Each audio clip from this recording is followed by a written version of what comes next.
سیستم تولید صدگان که فقط در نسخه پرو صدگان وجود داره، به مدیران کمک میکنه که کنترل کاملی بر فرآیند تولید داشته باشن.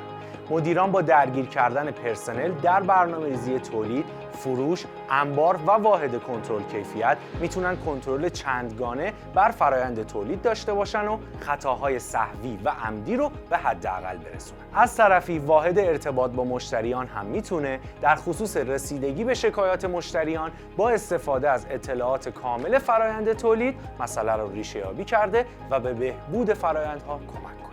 در سیستم تولید صدگان امکان ثبت برنامه تولید توسط واحد برنامه‌ریزی تولید وجود داره. این واحد مشخص میکنه که چه محصولی رو با چه فرمول تولیدی و با چه مقداری قصد داره تولید کنه. همچنین سری ساخت محصول و تاریخ برنامه‌ریزی شده رو هم مشخص میکنه. سپس واحد تولید این سفارش رو مشاهده کرده و ضمن تایید اون تاریخ شروع و پایان تولید رو پیش بینی میکنه. این سفارش توسط واحد فروش هم باید تایید بشه تا برنامه تولید به مرحله شروع برسه. با شروع عملیات، مواد و ملزومات تولید توسط سیستم بر اساس فرمول تولید محاسبه شده و به کارتابل واحد انبار ارسال میشه و انباردار میتونه مطابق سفارشات مذکور مواد و کالاها رو به واحد تولید ارسال کنه.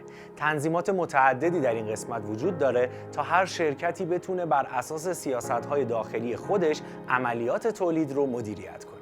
به عنوان مثال یه شرکت میتونه مشخص کنه که برای یک طبقه تولید آیا امکان سفارش مواد بیشتر، امکان سفارش کالای جایگزین یا امکان سفارش موادی خارج از فرمول تولید برای تولید محصول وجود دارد یا خیر. در برنامه تولید امکان تخصیص پرسنل تولید هم وجود داره که میتونن مسائل، مشکلات و مشاهدات خودشون رو در حین عملیات تولید در سیستم اطلاع رسانی کرده و اون رو ثبت کنن.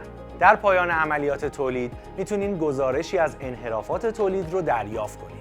انحرافات تولید هم مقداری و هم ریالی گزارش میشن و به سرپرستان و مدیران تولید کمک میکنن تا کنترل لازم رو بر عملیات تولید داشته باشن. برای مثال در شرکت‌های فعال در صنعت غذایی امکان اخذ گزارش ماده خشک مصرفی، ماده خشک محصول دریافتی و انحراف ماده خشک هم وجود داره. سیستم تولید صدگان به شرکت‌های امکان رو میده که علاوه بر محصول اصلی، محصولات فرعی و کالاهای عادی و ضایعاتی حاصل از فرآیندهای تولید رو در سیستم ثبت و انحرافات اونها رو هم کنترل کنه.